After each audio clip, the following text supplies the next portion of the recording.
Alors, Adélaïde Mukantabana, vous êtes une militante ici sur la région de Bordeaux. Vous êtes une rescapée du génocide des Tutsis du Rwanda. Pouvez-vous revenir un peu sur cette expérience que vous avez vécue et dans quelles conditions vous êtes arrivée ici à Bordeaux après le génocide?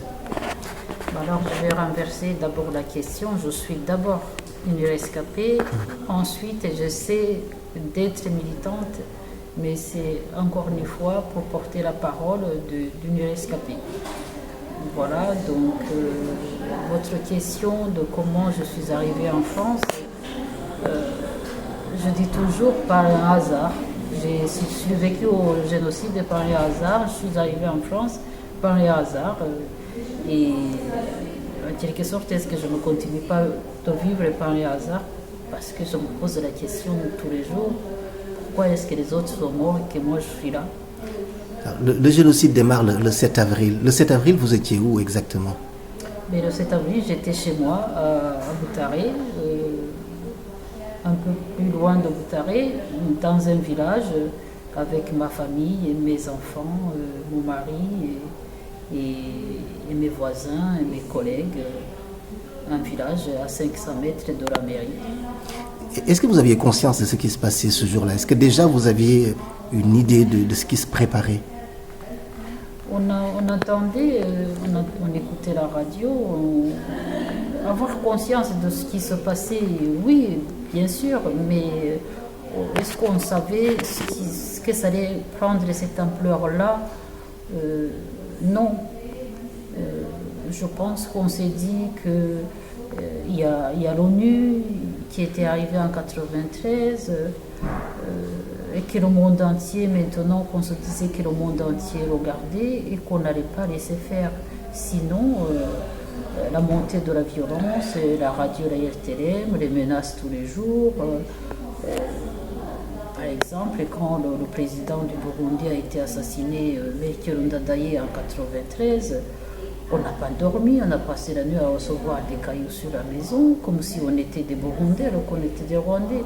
Seulement, un président Hutu avait été assassiné par les militaires Tutsis, et les Tutsis du Rwanda, il fallait qu'on en paye le prix.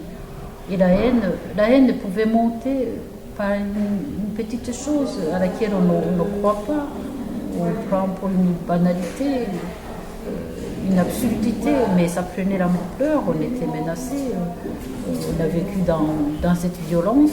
Je vais me dire, on a vécu dans cette violence jusqu'à s'en accommoder.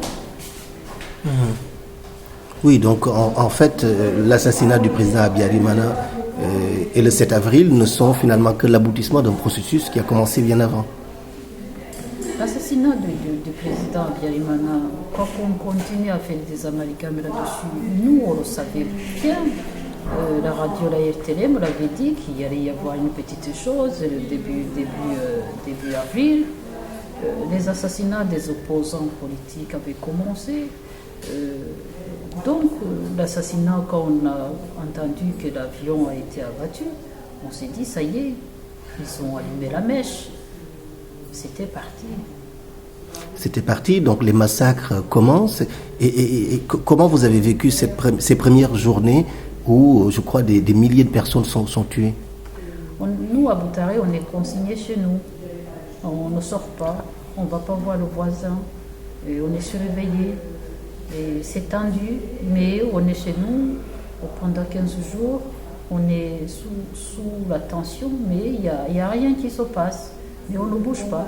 Et ça va démarrer quand on va assassiner le préfet de chez moi. Et là, Boutaré s'embrase. Et comme il commence en dernier, ils vont mettre du zèle. Boutaré, maintenant, qui était parmi les préfectures qui avait une densité de Tutsis, et la préfecture qui a moins de rescapés. Et là, vous faites quoi? Que devient votre famille? Comment ça se passe ensuite? Alors, quand nous décidons, quand ça commence à vraiment s'embraser, nous décidons de se partager pour avoir des chances. On cherchait la multiplication des chances. Et il n'y a que moi et mes petits qui ont eu la chance, mes grands. Et mes sœurs et tout le monde ont été assassinés. Vous avez disposé de soutien ou d'aide dans cette fuite, dans ce départ. Est-ce qu'on vous a aidé? Comment vous avez fait pour quitter le Rwanda? Mais pour quitter déjà mon village, pour sortir de mon village, je suis sortie avec un médecin.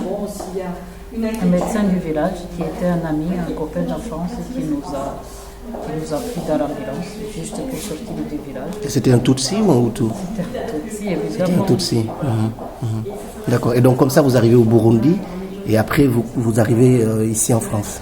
Voilà, j'arrive en France et j'ai une sœur ici.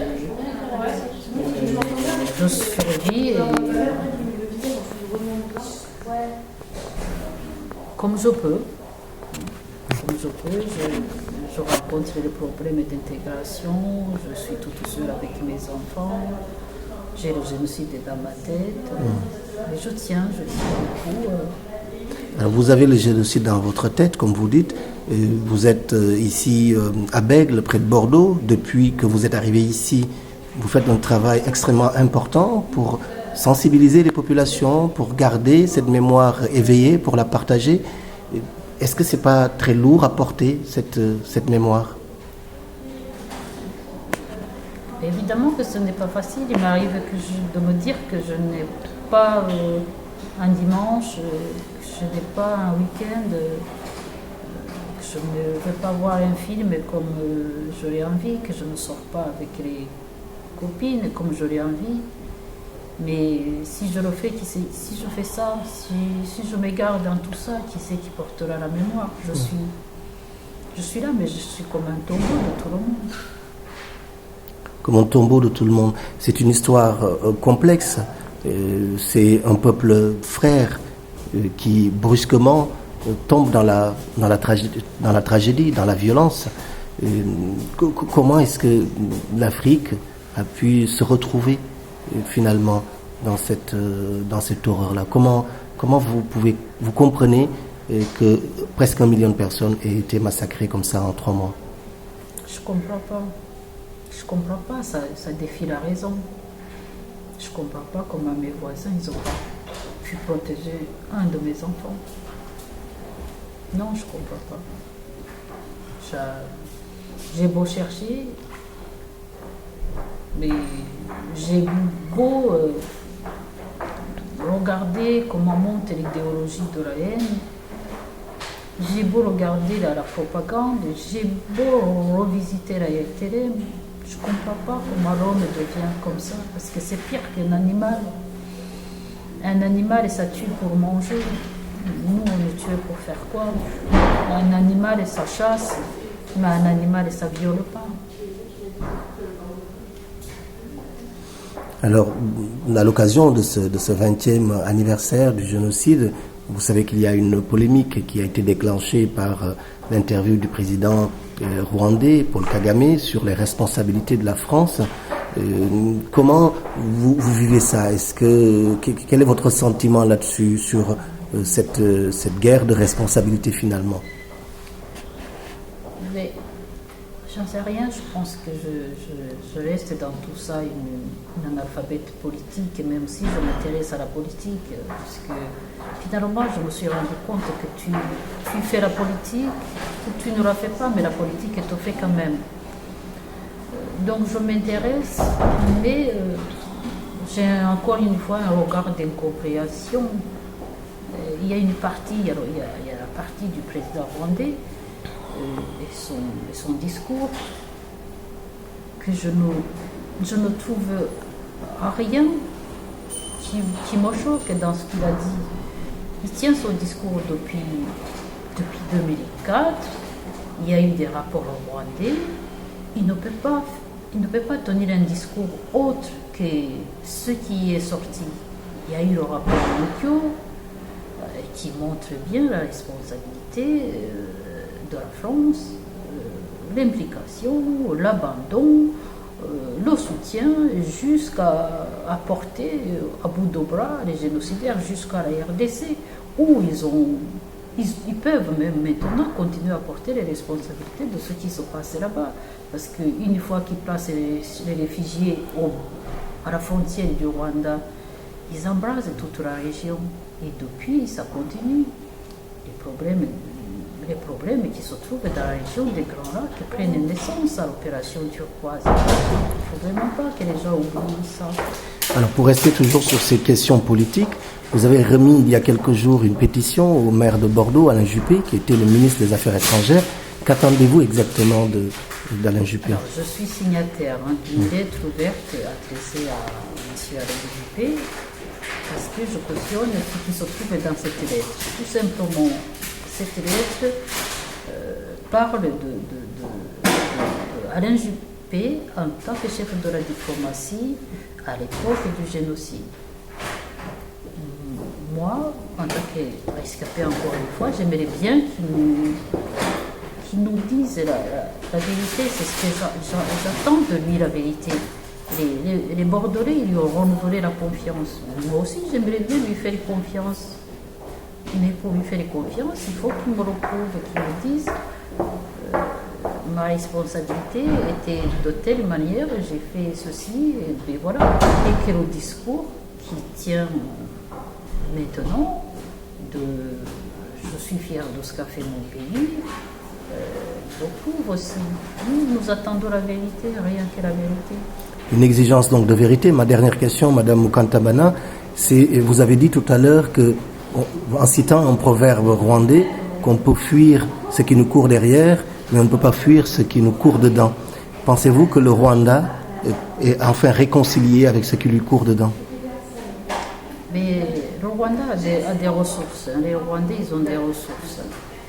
Les Rwandais, ils ont des ressources de telle manière que maintenant, ils ont supprimé la carte d'identité. Maintenant, ils ont aboli la peine de mort. Et maintenant, ils cohabitent. Et maintenant, le Rwanda se développe. Maintenant, on va voir comment ils peuvent soigner leurs blessures. Et la réconciliation, c'est une démarche de l'État. Elle descend d'en haut. Moi, j'aurais voulu qu'elle monte d'en bas, qu'elle vienne de la population. Mais bon, ce travail se fait quand même. Il y a eu des gachachas, c'est des mots qui ont sorti, c'est des rencontres. Il y a des gens qui ont été punis, acceptés. Et voilà, il y a des gens qui sont encore en train de faire des travaux d'intérêt général au Rwanda. Le Rwanda évolue, fait ses pas. Il a besoin d'un soutien, il n'a pas besoin qu'on l'abandonne ou qu'on accuse par rapport à des propos. Voilà. Moi, je trouve dommage le discours de la France dans une période de dommages aux victimes. C'est vraiment dommage. Je vous remercie, Madame Mukantabana.